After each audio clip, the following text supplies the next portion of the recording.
On repart les amis. Alors, Nicolas, l'Institut Molinari a publié une note très intéressante sur la compétitivité de la France. Alors, il y a énormément... Globalement, l'un des chiffres clés, moi, que je retiens, passage du coût employeur au revenu salarié, dis-tu, le salarié moyen français sort pénalisé de 7 points de revenu net par rapport à ses comparables européens. Mais ça, c'est le prix de la... À chaque fois, c'est la question que je me pose. Ça, c'est le prix de la Sécu, c'est-à-dire que le salarié allemand, ces 7 points, il doit, lui, les mettre dans les assurances qu'il prend à titre privé pour assurer sa santé. Oui, mais concrètement, il y a des cas où l'assurance à titre privé, elle est moins coûteuse. Je te donne un exemple. D'accord, mais ça ne fait pas un tel écart. Tu comprends, c'est toujours le problème que j'ai, moi, sur ces comparaisons internationales. C'est fondamental, parce que là, c'est le premier exercice... on a comparé les choses égales à égales. C'est-à-dire qu'en France et en Allemagne, on est très proches. On a quasiment, quand tu regardes la dépense de sécurité sociale, elle passe par la fiche de paie. Et elle est gérée par l'État, donc les statistiques sont homogènes. Ah, ça c'est très clair. Aux Pays-Bas, les dépenses, c'est souvent une cotisation d'assurance maladie complémentaire et une cotisation de retraite complémentaire. Ben, on les a réintégrées dans nos calculs. On les a réintégrés. Mais l'ensemble des systèmes privés, tu n'as pas pu les réintégrer. On a réintégré l'ensemble des systèmes privés. C'est pour ça qu'il faut regarder cette étude-là. Elle est mieux faite, si je peux me permettre, que celle de nos amis de l'OCDE, qui disent, l'OCDE, ils regardent taxing wage, ils regardent les taxes sur les salaires. Voilà, c'est ça, exactement. Et si c'est une cotisation privée, ben, ils ne la calculent pas. Voilà. Et donc, de temps en temps, ils comparent la France et les Pays-Bas ou la Grande-Bretagne. Et bien sûr, la fiscalité est très basse aux Pays-Bas, mais... ils oublient de réintégrer les cotisations volontaires aux organismes de droit privé. Nous, on l'a fait. Et donc, c'est en réintégrant ça qu'on se retrouve avec 7 points de revenu net. On a déduit les cotisations au fonds de pension néerlandais, on a déduit les cotisations au fonds de pension anglais, on a déduit les assurances complémentaires. Et pourquoi il y a cette différence ? Parce qu'il y a des pays où il y a beaucoup plus de capitalisation collective. Et quand vous avez la capitalisation collective, vous financez les retraites en partie par les dividendes et plus-values. Donc, vous avez besoin de moins de cotisations pour financer le pouvoir d'achat des retraités. Et il y a des pays où il y a une concurrence entre les opérateurs en santé, par exemple aux Pays-Bas. Vous choisissez votre mutuelle qui gère votre régime général et votre régime complémentaire par rapport à la France. Et ces gens-là sont capables de faire de l'innovation, sont capables de trouver des bonnes méthodes intelligentes pour optimiser la dépense. Et donc, vous avez un service rendu de qualité. Donc, franchement, j'invite vos auditeurs à lire ce travail. On a tout à fait expliqué comment on a réintégré les paniers de soins et les paniers de retraite équivalents. Dont acte. Et alors donc, poids des prélèvements obligatoires. Alors, on va voir, c'est un graphe qui est spectaculaire, mais que j'ai pas compris. Ouais. Mais on voit que c'est spectaculaire. Donc vous voyez, alors je vais le décrire pour ceux qui nous écoutent en podcast, il y a tous nos petits camarades qui sont tout en bas, là, Italie, Royaume-Uni, Union Européenne, moyenne, Espagne, Pays-Bas, Allemagne, tout en gras du graphe. Et nous, bim, on est sur une échelle qui va de 60 à 160, on est quasiment 80 points au-dessus. Ouais, alors ce graphe, ça mesure qu'est-ce qu'il faut payer en prélèvement quand on est une entreprise pour créer 100 euros de richesse. Okay, en France, pour créer 100 euros de plus-value, d'excédent net d'exploitation, il faut payer avant 168 euros d'impôts. C'est dingue. Mais comment c'est possible ? Alors, c'est ce que j'avais compris et je me suis dit, c'est pas possible. Vous allez employer des salariés, vous allez avoir des cotisations patronales et il va y avoir 113 euros de cotisations patronales pour 100 euros de richesse créée. Vous allez payer des impôts de production et vous avez 27 euros d'impôts de production net des subventions. Mais comment tu peux équilibrer un bilan si tu payes plus d'impôts que tu ne crées de richesse En fait, dans les 2 tiers de la création de richesse d'une entreprise servent à payer les impôts et les charges. Et le tiers qui reste, c'est l'excédent net d'exploitation. Ça permet de rémunérer le banquier si vous avez financé votre développement avec de la dette. Ça permet de rémunérer l'actionnaire si vous avez financé votre développement avec je comprends. Et ça permet de financer l'innovation. Mais ça veut dire à 100 euros de chiffre d'affaires dans 2 pays, tu aurais une marge bien inférieure en France que dans les autres. Parce que si tu dis à 100 exactement. euros... On a des marges bien inférieures en France. Je ne comprends même pas comment tu peux avoir une marge tout court Si parce que tu payes 160% d'imposition sur la richesse que tu crées. Oui, ça veut dire qu'il t'a fallu 260 € de chiffre d'affaires pour arriver à 100 € de marge. Là où sur les autres, il faut peut-être 20% plus. D'accord. 120 chiffre d'affaires. Une autre façon. Mais ça voudrait dire qu'on ait des taux de marge. Il dit 35% moins rentable. Alors, en fait, quand on regarde nos excédents nets d'exploitation, ils représentent 16% de la valeur ajoutée en France. C'est 26% en moyenne dans l'Union européenne. Et pourquoi nos excédents nets d'exploitation sont beaucoup moins élevés en France? C'est qu'il y a plus de cotisations patronales, ça renchérit le coût du travail, il y a plus d'impôts de production, alors ça c'est la catastrophe, et jusqu'à peu, il y avait un peu plus d'impôts sur les sociétés. Donc globalement, on a une fiscalité qui pousse la création de richesse hors de France. C'est très clair dans les travaux du Conseil d'analyse économique, c'est très clair dans les travaux de France Stratégie. Et nous, on a fait la vision globale. Non, mais c'est clair. Et tout ça pour, comme on le disait, parce qu'à la limite, si ça faisait des services publics extraordinaires, ce serait un bon débat. Voilà. Mais tout ça pour, comme tu le disais, des services publics qui s'effondrent absolument partout. Non, mais c'est... Et dernier point, parce que on apprend plein de choses quand même. En France, les entreprises sont... j'ai oublié son nom. Je suis en train de lire le bouquin. Forcément, vous l'avez vu passer. Il sera avec nous à la toute fin du mois. Là. Le titre est un peu ironique sur l'enfer ultralibéral qu'est la France. Guillaume Bazot. Voilà. Excellent. Et Guillaume commence par, et c'est très intéressant, très bien, le constat ce qu'il appelle d'idées utiles. Et en fait, des idées utiles, dit-il, c'est des idées qui sont faciles à manier dans le débat public. C'est très facile dans le débat public de dire « faut prendre de l'argent aux riches pour le donner aux pauvres ». C'est très facile dans le débat public de dire « on ne peut pas demander à un carreleur de travailler jusqu'à 65 ans ». Voilà, autant d'idées utiles par rapport aux idées vraies, efficaces, enfin voilà, c'est celles qui fonctionnent. Et cette idée, assez souvent mise en avant, notamment par Alternative économique, qu'en fait les entreprises touchent bien plus d'aides qu'elles n'ont de prélèvements, c'est toujours la réponse qu'ils font. Là, ton chiffre, il est assez spectaculaire. Les entreprises, donc, en 2019, 6 fois plus de prélèvements que de subventions et d'aides pour les entreprises françaises. Si on regarde stricto sensu qui touche les entreprises, elles paient 14% de prélèvements obligatoires, dont 8% au titre des cotisations patronales, 3,5% au titre des impôts de production, 2,6% au titre des impôts sur les bénéfices. Donc ça fait 14%. Les subventions, c'est 2,2%. Donc c'est 1/7 de ce qu'elles payent. Et donc à la fin, nos entreprises paient 12% du PIB. C'est plus que partout ailleurs. Ouais. Bon, alors après, je rajoute un bémol, parce qu'il faut pas, il faut aller plus loin, et Alternative économique devrait être capable d'aller plus loin, et de dire qu'in fine, une entreprise ne paie jamais d'impôts. C'est fondamental. Les entreprises ne paient pas d'impôts. Pourquoi ? Parce que les impôts, à la fin, ils sont collectés par une entreprise. Ces impôts dont je vous parlais, c'est 14% du PIB, 12% une fois qu'on a déduit les subventions, c'est collecté par les entreprises et c'est reporté sur quelqu'un. Ça peut être qui ? Ça peut être le consommateur. Pourquoi ? Parce que j'achète un stylo et l'entreprise, elle a une structure de fiscalité élevée, elle va le reporter dans le stylo. Et concrètement, ça va être moi qui vais payer l'impôt. Ça peut être le salarié. Imaginons une entreprise qui n'arrive pas à reporter l'impôt sur le consommateur. Mais je comprends ce que tu vas dire. Reporter sur le salarié. Ou ça peut être l'actionnaire. Et le sujet majeur en France, c'est que les actionnaires et le capital, ils sont mobiles. Donc, il y a de moins en moins d'impôts qui est payé par les actionnaires. C'est tout simplement parce que les actionnaires sont mobiles. Oui, moins en moins d'impôts qui sont payés. Et puis tu parles, parce que là, je pense que certains d'entre vous ont eu un petit choc quand Nicolas a dit les entreprises ne payent pas d'impôts. On est en plus dans les bilans de fin d'année, là, on sait exactement, là, alors au centime près et au pourcentage près, combien on en a payé. Oui, celles qui peuvent. C'est-à-dire, tu me parles d'une entreprise qui a le pricing power pour le faire payer aux clients, celle qui a la négociation avec son actionnaire, Cédric, on peut en parler, pour lui couper le dividende s'il a besoin de lui couper le dividende, celle qui a une négociation avec son banquier qui, enfin tu vois, voilà. Celles qui va bien, oui, d'accord. Celles qui peuvent pas reporter l'impôt, elles meurent. Exactement. Je donne l'exemple. Voilà. C'est Bridgestone Béthune. Bridgestone Béthune, il fabriquait des pneus. Il fabriquait des pneus en France, ce qui était un défi, parce que le pneu c'est quelque chose de très ultra compétitif. Parce qu'on a notre fiscalité, on a parlé des cotisations patronales, on a nos impôts de production qui sont très élevés. Et les impôts de production, c'est une fiscalité sur les entreprises qui ne tient pas compte de leurs résultats ou de leurs pertes.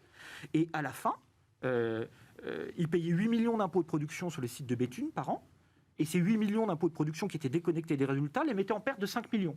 Et à la fin, l'actionnaire, il a dit « je ferme ». Donc concrètement, les entreprises qui vont bien reportent l'impôt sur leurs partenaires, et celles qui n'arrivent pas à le faire, elles meurent. Et ça vous explique pourquoi on a 400 000 chômeurs en trop par rapport à la moyenne des pays de l'Union européenne. Aujourd'hui, on se félicite que le chômage baisse, mais il reste anormalement élevé en France. Enfin, on s'en félicite pas beaucoup d'ailleurs, ça reste un des mystères pour moi. Bien, très bien.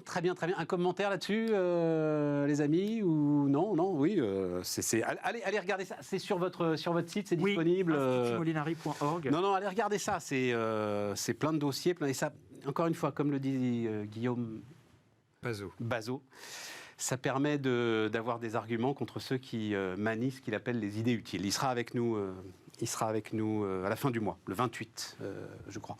Mais je rajoute juste une phrase. Idée utile en fiscalité, les impôts vont des forts aux faibles.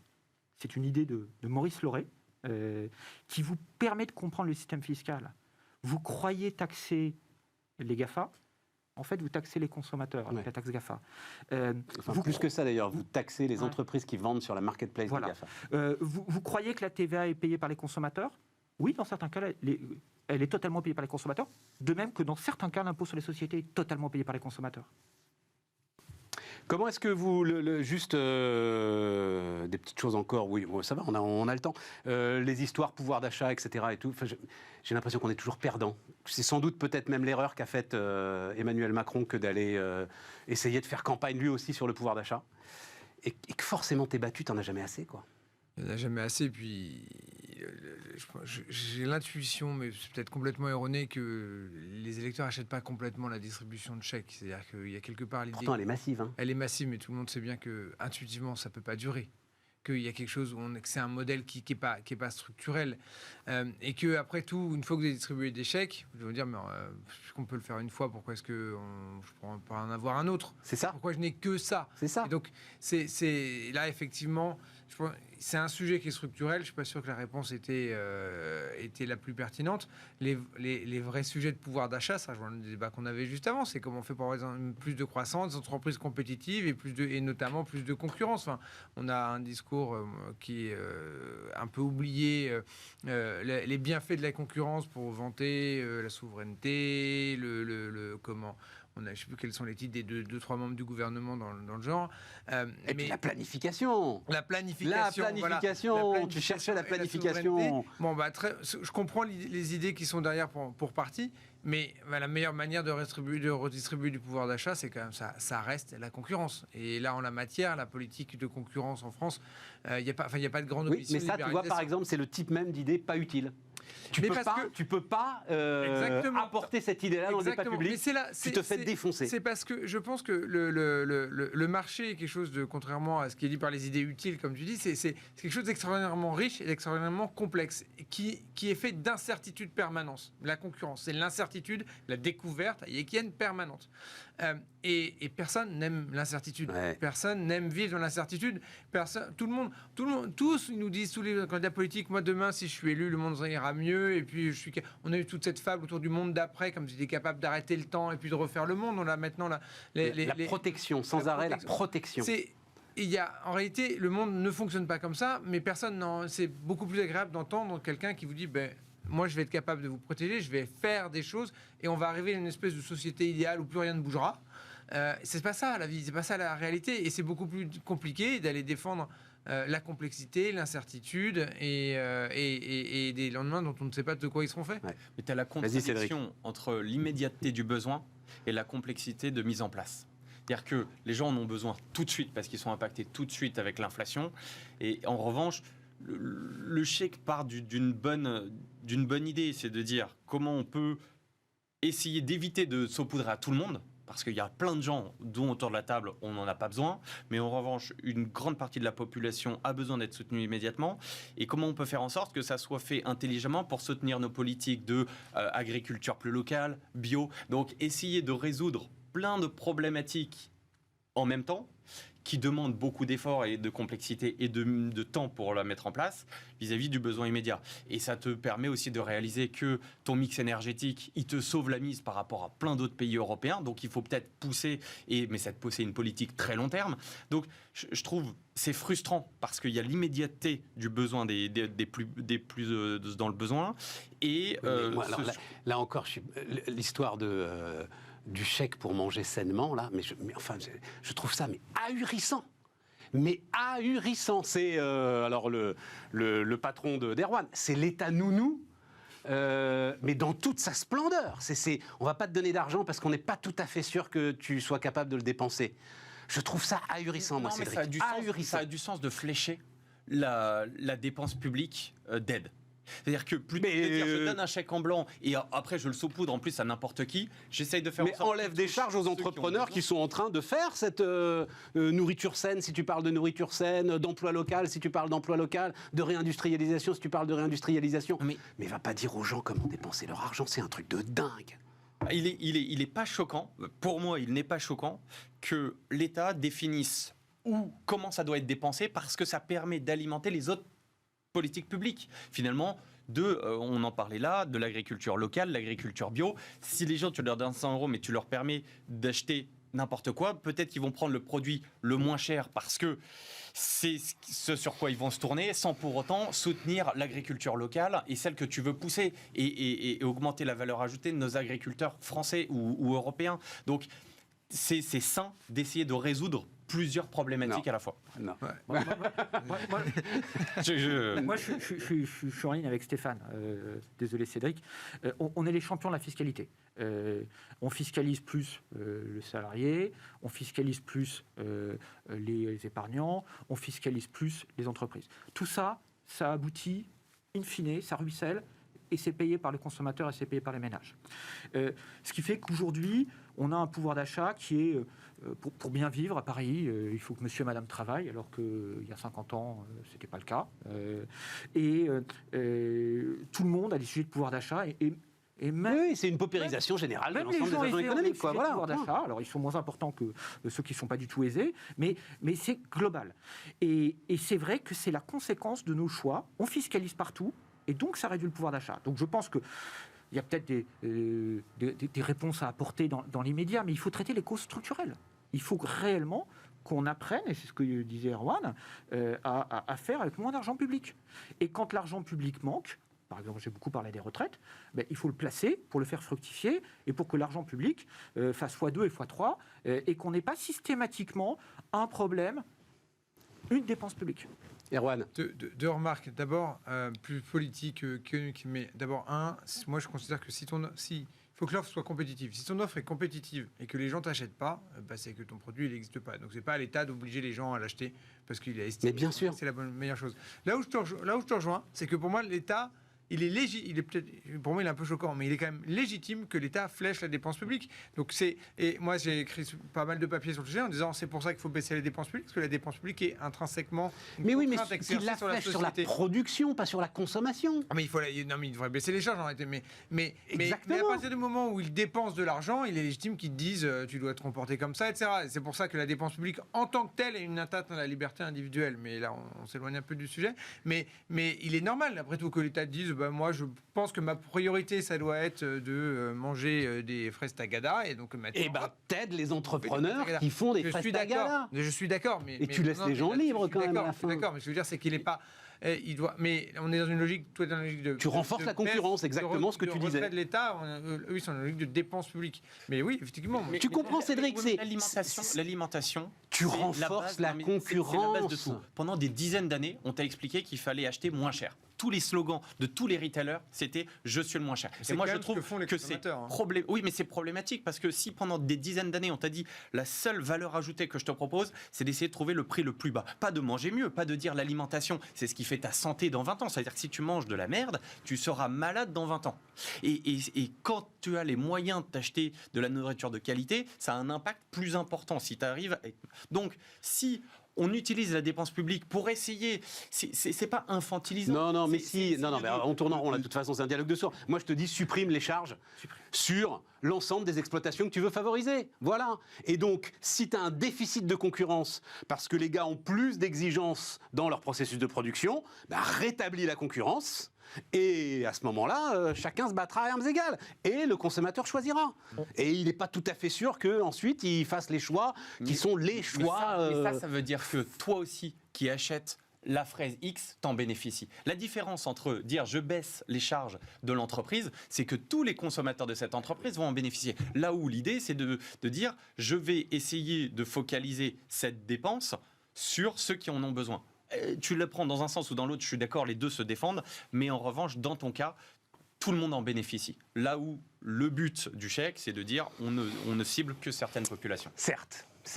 Tiens, dernier point, je voulais juste, parce qu'il nous reste 5 minutes, un truc qui paraît, c'est l'exemple même de la super bonne idée. On va voir, je ne sais pas si je vous l'ai envoyé, si on va le voir, l'annonce de ce week-end sur Facebook et Simplon. Alors, formidable Simplon, qui forme aux défis numériques et aux enjeux du numérique, notamment l'ensemble de ceux qui décrochent aujourd'hui. Vous allez voir Simplon, en 6 mois, vous pouvez trouver un boulot très bien rémunéré sans aucun diplôme au départ. Et là aussi, donc, l'Académie du Métaverse, lancée par Meta maintenant, et non plus Facebook. Je ne sais pas, ça m'a fait... Cédric, qu'est-ce que t'en penses? C'est un peu ton univers. J'avais une drôle de... Mixed emotions sur cette histoire. Je suis d'accord avec toi parce que c'est très partagé. Je pense que c'est très compliqué pour l'État de créer des formations dont ils ignorent tout. Le métaverse, je pense qu'il y a, malgré tous les brillants hauts fonctionnaires qu'on a, ça va être compliqué à l'éducation nationale de se dire, tiens, on va réussir à développer une formation qui va répondre aux besoins des entreprises. Donc, c'est la sphère privée qui doit créer ces nouvelles formations. Ce qui peut être gênant, c'est qu'une entreprise américaine qui va regarder son besoin à elle, va te créer une formation qui va correspondre à son besoin. Donc, ça, c'est le mixed feeling dont tu parles. Je trouve qu'il est bien reflété là-dedans. Et si son besoin, en plus, là, t'es pas du tout sûr que ce sera encore un besoin dans 2-3 ans. Enfin, on sait rien, quoi, tu vois. Mais ça, c'est bien.